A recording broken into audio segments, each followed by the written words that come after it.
Thank you, and it's great because this is the fifth one I've attended, so from the very, very start, it's great to watch the evolution of the App Promotion Summit, and that's why the panel is so exciting, because it's not just about sort of the basics of growth hacking in ASO. It's gone far beyond that, and we'll be hearing about that.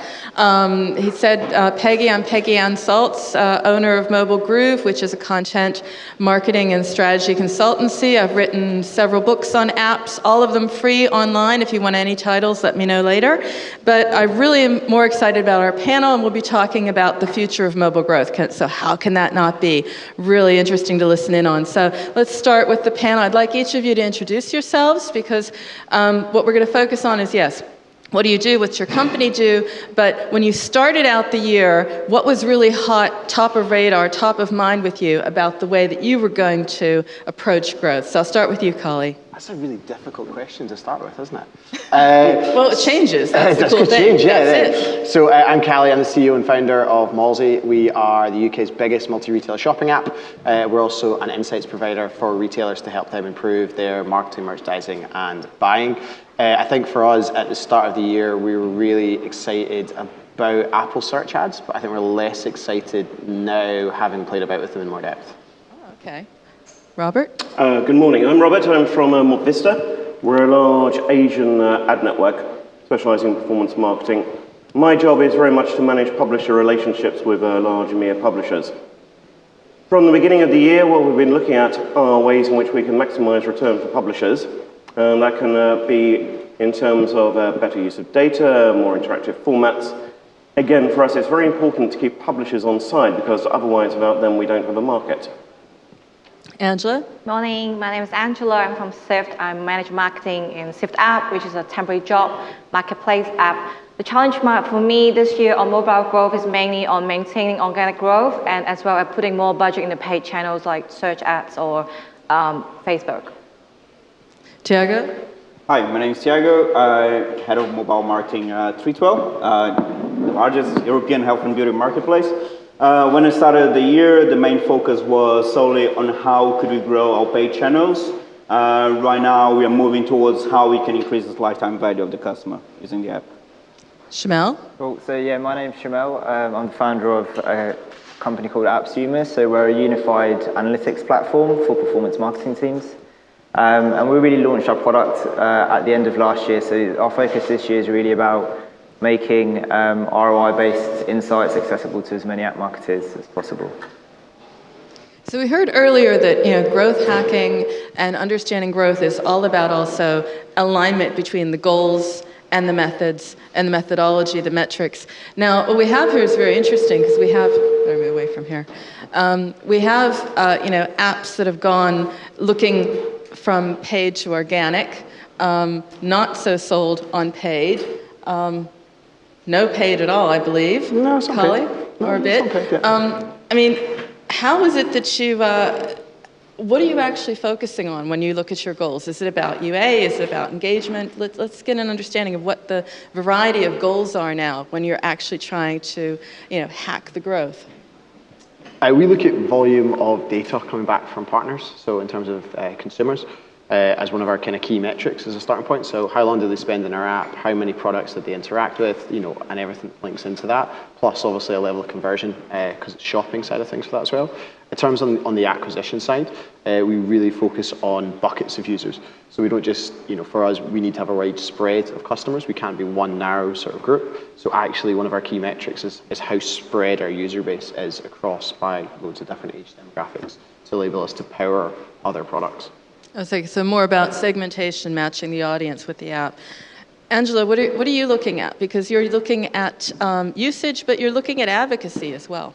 Yeah, because we get people jobs, and people actually tell their friends when they make money with Sift. So that was relatively easier for us to acquire workers, but in-store doesn't only work for us, because we actually, when it comes to install, people need to sign up for a profile, apply for jobs, and come in for inductions. And that's how we work by a worker as a final user of the app. So the journey is so long, so when we only want app install campaigns, it doesn't really work for us. We need to think about it and revert the funnel. We actually get people to sign up on lead generation on Facebook instead of just asking them to download the app. And that's what we find works better. And Tiago, about you, I mean, it's really more about also the engagement over time. And there's a bit of CRM in there as well. So you're the furthest, really, from sort of ASO as we know it. Yeah, so for us, this year has been more about understanding how we can introduce the app to our web users.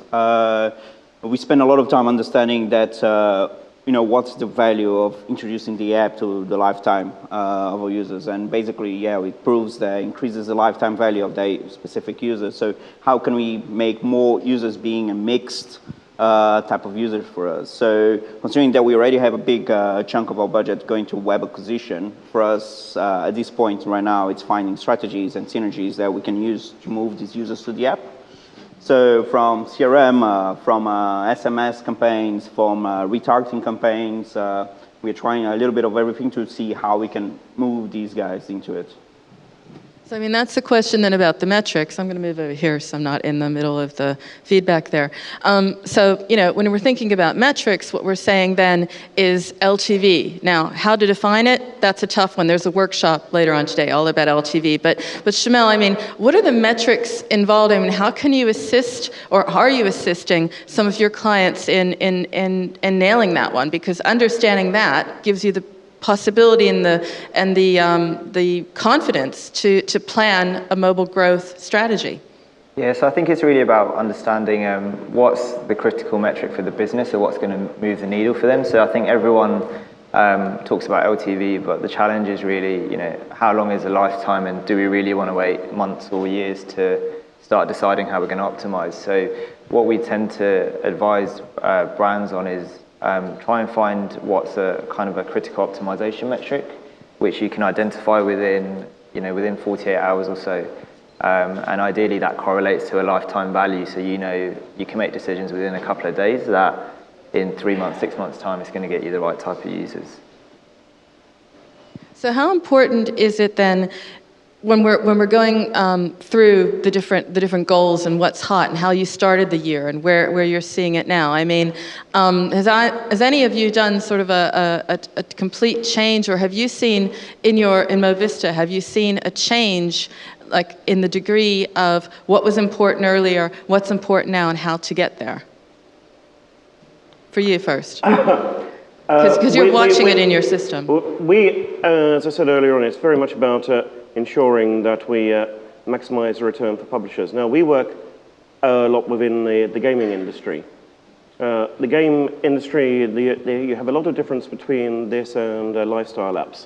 Lifetime value tends to be shorter. You tend to have a different amount of variables between different games. Now, one of the things that we did last year was we bought a company called Game Analytics. This allows us to actually look at the player behavior within games. Now, we have around about 50 million live players each day. So we can see how people are actually interacting with the game, how they're interacting with the advertising. This allows us to give recommendations back to developers about where you should be placing the advertising, how you can actually work better with not just whales, but other members of the aquatic ecosystem as we've come to know them, how you can actually upgrade dolphins to whales, etc. And also what is the most effective form of advertising within that. We've actually been moving very much away from static advertising. Now, this is something which has been a trend for a number of years. Till recently, basically about the only way you could do this was with regards to, using things like rewarded video or native video. We're actually now developing out a range of more engaging formats like playable ads, which we hope are actually going to be something which is going to help the publishers monetize more effectively in future. This is going to lead on to new ways of actually measuring engagement. So rather than just cost per completed view, we might be moving towards cost per completed game for playable ads, etc. For us, it's not just about what changed during the year. It's almost like an ongoing conversation with ourselves about what's actually changing as we go forward. But people don't respond the same to advertising, which is the way we make our money, the same year in, year out. Things which were effective a couple of years ago are no longer effective, and you've got to keep an open mind about what could be more effective in future. I mean, that's a great way to get to one of the other topics, which is, hacking through formats. Has anyone here been experimenting with different formats, engagement formats, reward videos, playable ads, like ad formats are not hot on your radar? I think it's kind of a mix, to be honest with you. We're big advocates, and kind of what you're saying is that you've got to try lots of different things as you kind of work your way through. Like a big part of our strategy at the start of the year was like, actually, how do we grow organic?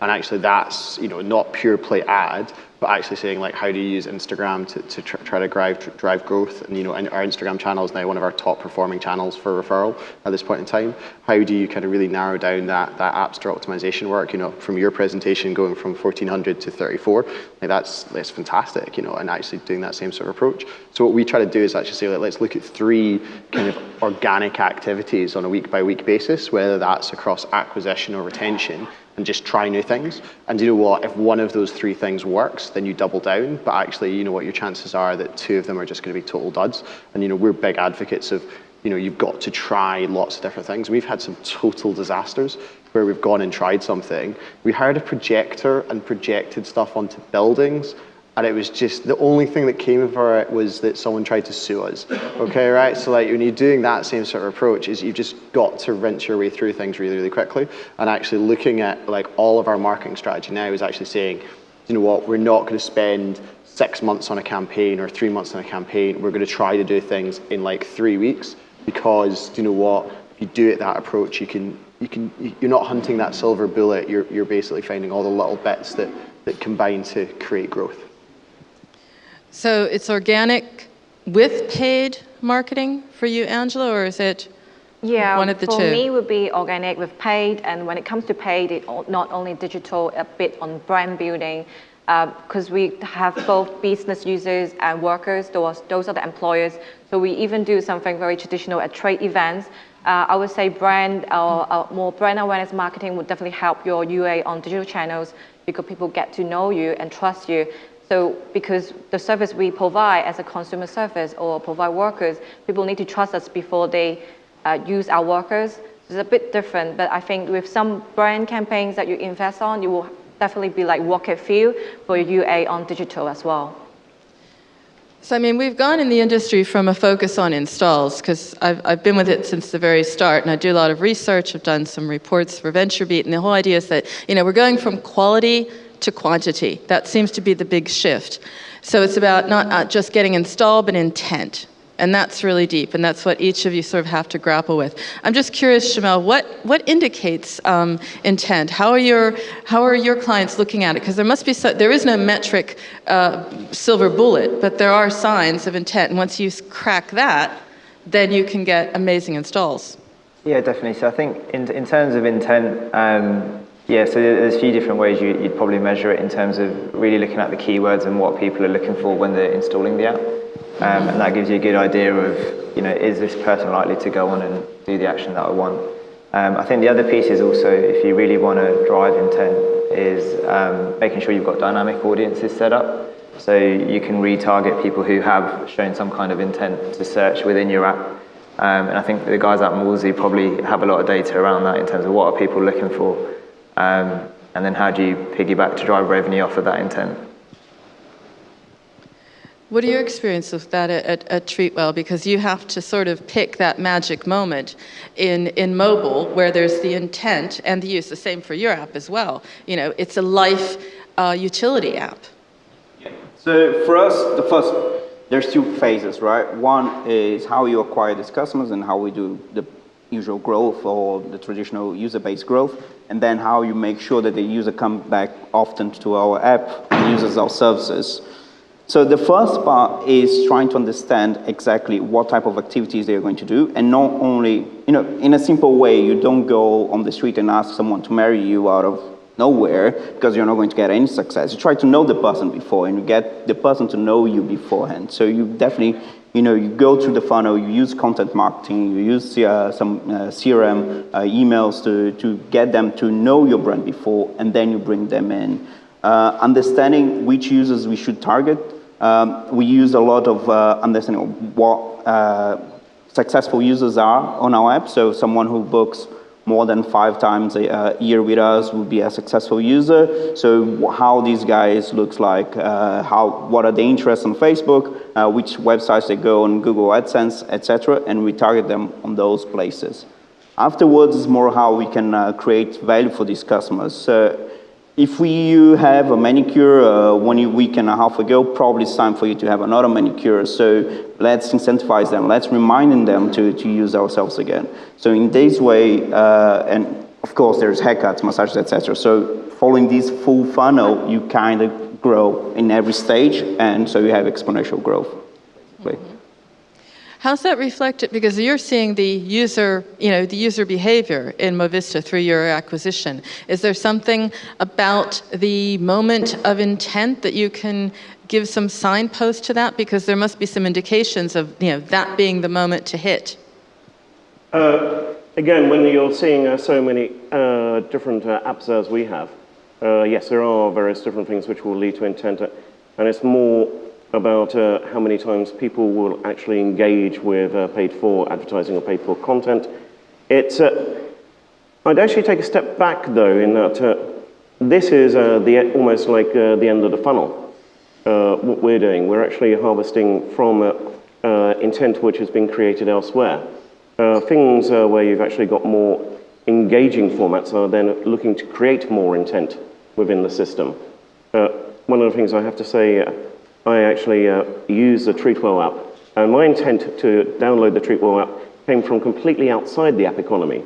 It was actually through some of your ads on the tube, which I actually found very informative and were right there in front of me. But then that coupled with the right placement at the right time made me do this. And we're not quite there yet in doing this, but this is our goal, to make sure that we can actually have an effective end of the funnel and drive as many conversions as possible. We've been talking about the user behavior that triggers, strategy. We'll get to platforms in a moment, which ones are hot and which ones are not. But I wanted to open it to the floor because before you had also been putting together some questions that were exciting you about hot topics in app growth, hacking growth. If not, I'll get to my next side, which is the hot stuff. Okay, so we talked about engagement, we talked about intent, because these are the hot topics. It's not about the install quite anymore. It's about, because with CPIs, you don't want to cost per user acquisition. You don't just want to acquire, you want to keep. So let's talk about them. I'll throw them out because it's also what I'm hearing in the industry. Number one hot platform. We'll start with the real one, Apple Search Ads. You have experience with it? Are you using them? Yeah? Using them? Experience? Let's hear about your experiences with them, because I hear it's good for search, but it's also perhaps even better for keywords. So I'll start with you, Collie. It's a great mine for keywords, sort of thing like that as well. It's a really great way to if you think about your App Store optimization, using the Apple search stuff, it really throws up some really interesting ones. We did that for some US stuff, and it helps us discover like a bunch of keywords that we now rank really well for in the US, which drives really nice organic. I think cost per install compared to some of the other platforms in the UK is higher, even though it's a newer platform, which we thought was a bit unusual. We expected it, not to get the level of saturation that it's got straight away. I think you've got some really big fish who are spending a lot of money on those platforms, which is a bit of a challenge to kind of get through and stuff like that as well. So we've dabbled, but we've not gone much deeper, just because for us, one of our big areas is that actually we generate the huge amounts of consumer data, which we then use across all of our marketing. So actually the channels where we can put that data into play, so like Facebook, Twitter, those sorts of places, we get phenomenal engagement, phenomenal return from them. So then to move to a channel where we can't use that data, you don't decide on what products you're going to show, you don't decide on the images, you're kind of reducing your chances of success from that. So more than just mining the keywords, you're doing both, Angela, but how's the split in budget? Is Apple going to eat more budget in the coming months? Yeah, we test Apple Search Ads in the beginning of the year, and we actually do quite small budgets there because it's a new channel, and we actually find the CPI for us is cheaper than Facebook, so we did some, but because as there some really big spender, like LinkedIn was bidding on our key brand keywords, so we can't really compete with the budget. So we actually scale them back now. I want to invest more money on it, but I think we'll probably need, wait till later in the year. Because our ASO positions are quite comfortable. That's why we haven't been spending much on it, but I think it's very useful for mining more keywords and like defending your brand keywords as well, if you have the money. Okay, so far, confirmation, it is hot, it's worth it. What are your experiences? So we use it for both as well, so for keyword research and also for pure acquisition. For pure acquisition has been working quite well. It's small volume, we're not being able to grow exponentially or anything, but it's quite good price. Of course, what we make sure is that we negate any keyword that we are organically ranking high enough to save some money there. We also use it to monitor our brands. So, for example, in outdoor campaigns, if we see increase in impressions of our brand keywords, a nice way to have some simple metric against it to understand if the outdoor campaign is working in our case. And also to understand, which other keywords people are searching for. If someone is searching for a haircut, you have a lot of games, haircut salons, but if someone is looking for a haircut near me, maybe they actually looking for what we can serve them. Shamel, what are you seeing? I mean, you're not necessarily using it, but you're working with clients, you're advising them about it. Anything that you're seeing, or even some growth hacking tips that you're getting from working with the clients? Yeah, so we're quite fortunate where we don't run the activity ourselves, but we have an overview of what all our customers are running. So I think the shift is now that literally every single client we work with, every single one of them is running Apple Search. So it is definitely going to be like the third partner on your media plan after Facebook and Google. And what we've seen from a kind of a keyword optimization perspective is its competitor keywords that seem to be working the best across the board. And it might just be down to how people are searching on the App Store. They might not go and use it in the same way as Google, where they're trying to look for a specific service, but more for a specific app. That's a great time to try and steal some installs from your competitors, I guess. So what about some other platforms? I mean, okay, we all agree, and I hear it now here as well, Apple search ads, watch them. I've also talked with some companies getting like amazing results on the platforms we've forgotten, for example, Pinterest and others, that, they're less crowded, therefore, higher results. I'm just curious if anyone here has a platform from the other end that they've had experiences with simply because, so it's all Apple search, no Pinterest, no Snap?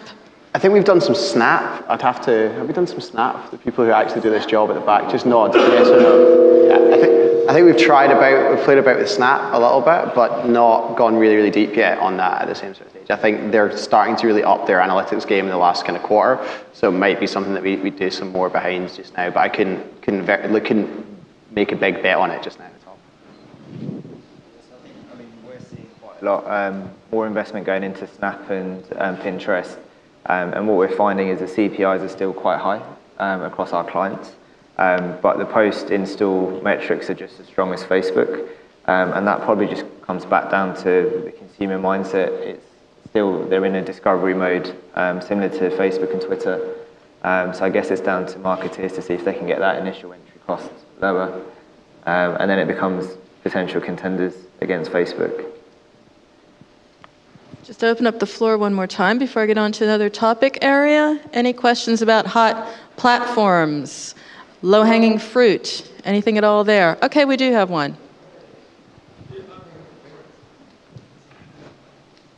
Andrew Walker, founder of iKulu app. Just one question, really. If you had your last £10 to spend on one advertising platform, where would you spend it? Scottish. I'd probably keep my last £10 for myself. I think we'd probably spend it on Facebook still, no doubt. I would do it on Facebook lead generations by capturing people's emails and phone numbers like that, because we have if we spend £10 on it, we got 10 free likes and people tag their friends, so that works for us. I'll spend it on Facebook, retargeting users who I know are ripe to book again with us. So just to influence that. Any other questions? Okay, so Facebook being table stakes. But then, Angela, I'll get to the other area because you brought it up yourself. You looked at your Facebook results and said, uh-oh, if it's almost too good to be true, it isn't. Yeah. There is some problems in the data, discrepancies in the data is what we'll call it. So ad fraud, at some level, and we've seen these reports, it's a huge concern, but we'll never stop it, but there's ways around detecting it, metrics that point to it. What are your experiences with ad fraud and trying to tackle that as a way to increase growth by getting the good data, not the dirty data? We did something a couple of years ago with one platform, and we got a lot. I think what they were trying to bill us out for, what we actually got from the other side of it was pretty different, to be honest with you. But again, I'm going to go back to the Scottish joke. We're quite tight, so we were quite clear. Actually, we're not paying for this bit because it just doesn't make sense. I think I don't know. From our personal experiences, on the Facebook side of things, we don't see anything that's massively unusual, and actually, our install to actually activation rate is insanely high. So, that suggests to us that we're not getting done by anyone in that same sort of process. So it's not something that's hugely ever affected us, but, I totally get the concern from lots of people. It's partially also a self-made problem for the industry because we went at it at the beginning saying, well, cost of install, if it's a certain level, then I double down on UA and the numbers all work. Yeah. Robert, we were talking about that even before. What is it that you're telling people on your platform when they're concerned about this, or what are the steps what should they look for in an ad partner so that they go through a checklist and go and very confident that they're getting one that has, the real deal? Well, the problem with fraud is a very big problem for the industry, and coming from a paid-for network, it's our job to reassure people that you're actually going to be getting good quality installs. As we were talking about, one of the problems is that people do treat each campaign like a commodity, and that they're not looking at it as somebody who's actually acquiring live users, but almost like a media spend, and that sometimes can actually skew how they think things are going to work. From our side, we take fraud very seriously. We have a large anti-fraud department. We also encourage people as often as possible to use advertising which is going out through direct publisher integrations. Again, so that we can actually show people where things are running. This is going out directly through the SDK. And if you're looking at formats which are more interactive, that very much cuts down the possibility of these being rebrokered and being used elsewhere. For us, we take this very seriously. Again, we're up against things like organic search and other ways in which people are spending money. We have to reassure the market that what you're going to be getting is going to be clean and of value. So this is how we're going to be positioning it. What about your experience with you told us through Facebook, but what's your other experience and how are you dealing with that? Because taking care of that delivers some growth because of the simple reason that you're not wasting your money. For my own experience, I always may be too cautious. I always go back to my internal dashboard, look at how many actual orders are placed. I always compare number of ad manager in Facebook to Adjust or any other mobile attribution tools you use. It's just my personal habit, and not until I feel comfortable that I will trust the numbers and use the one in Ad Manager. I think they're very accurate. There's still some discrepancy, but we could be talking about 10% or 15% most. And then you I have think to it's more ask like yourself just if it to matters at look 10%. deeper, and then find what you're comfortable with. And then you have to, as I said, you have to ask yourself, does it matter? If I'm getting a certain level of installs or retention, I'm getting 10%. Maybe you can handle, maybe 10% fraud is all right.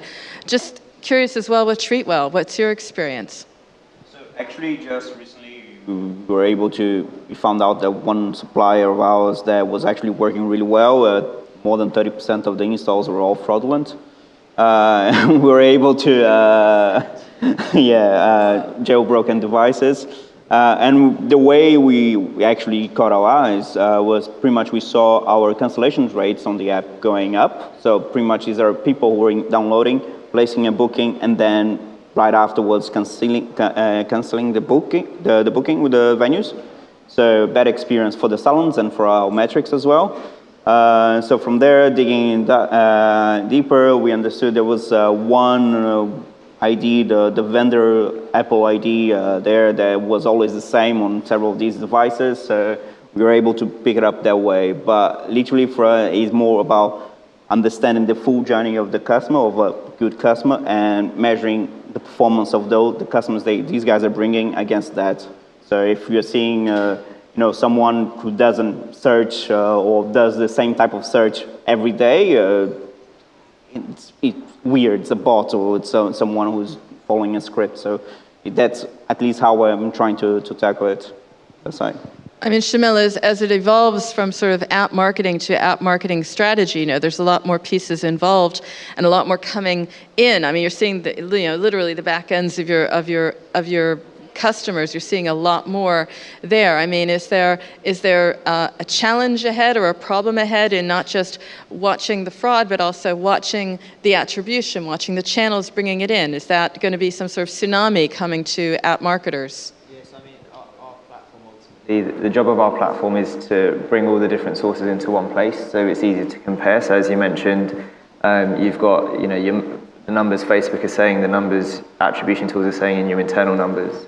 So I mean, that's what our platform does. In terms of from a fraud perspective, again, it just becomes another metric to keep an eye on.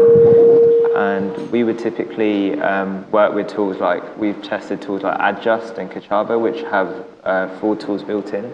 However, we haven't seen as alarming numbers. So in terms of overall fraud, it's probably like 2 to 3%, depending on your media mix. And we find the more you go down kind of display networks, probably slightly higher fraud. But then again, it becomes that question of how much time does it require you to optimize for that 2 to 3%? Is it worth investing that elsewhere and relying on tools like Adjust and Kachaba to do their job and kind of reject those installs? Okay, so we've heard, growth possible through understanding the data deluge, fighting frauds, so you're not wasting your money, looking at Apple search ads, looking at the keywords, possibly, acquiring users based on engagement rather than just acquisition stats. So just to wrap up with a top line, we heard where you would spend your money. I'd like to know where you're going to spend your effort, because it doesn't always have to be paid. It could be influencer marketing, some other means of marketing. So I'll start here and go through for our app developer, app companies here. Where are you going to put your effort? Your budget, your time? I think budget ends up in Facebook, and that's just where it works for us because of the data that we have to optimize that. Probably more and more effort is going into Instagram and actually App Store optimization. We've seen a really big jump in our organic just because of that. Budget will still go on Facebook. Instagram would be more on Apple search ads. We definitely want to go into influencer marketing. The student market is a big one for workers, and that's what we want to do in the next few months. So for us, the acquisition budget still goes to Facebook and a little bit to AdWords itself. The effort is going to be on App Store optimization, which is something that we're liking completely. Okay, and a last question. You obviously aren't putting budget anywhere, but you are putting effort and you are seeing formats that are rocking it. What do you have to say, Robert? We're actually putting our effort much more into the marrying up of data with placements, understanding how users actually behave. As I said beforehand, what attracts them. Our big thing is, over time, we're seeing a move in gaming, particularly from in-app payments towards ad-funded games. We want to be able to offer people advice on how this is actually going to work, how you can actually do this most effectively, and become not just somebody who they pay money to, but actually offers effective advice back. If you can actually monetize more effectively, if you can calculate lifetime value more effectively, it gives you a longer life cycle, not just for each game, for the developer as a whole, and it creates a better experience for both the developer and the user. Now, this is something which is going to be some time off, but it's you have to have almost like that ultimate goal and that you're aiming for. And Shamil, the same for you. I mean, what are you advising your customers, your clients, your brands to look at? Yes, I think it's important to have a diversified media mix. Otherwise, it's really easy to kind of cap out on just Facebook and Google very, very quickly as you start to scale. What we're seeing our customers kind of, the trends going more towards doing a lot more influencer activity. I think we're seeing that being requested a lot. And also the shift from just being pure app-based, and I think Fiona from TodayTix mentioned earlier, starting to test web and seeing how that all kind of pieces together. And then from a kind of a data perspective, where we're really seeing the gaming companies leading the way is with predictive LTV, and they're able to start modeling that quite early on. So it'd be interesting to see how non-gaming companies try and adapt that methodology. Okay, so modeling to hack growth. I mean, great panel. I'd like to thank you. Let's thank our panel for some great tips and tricks.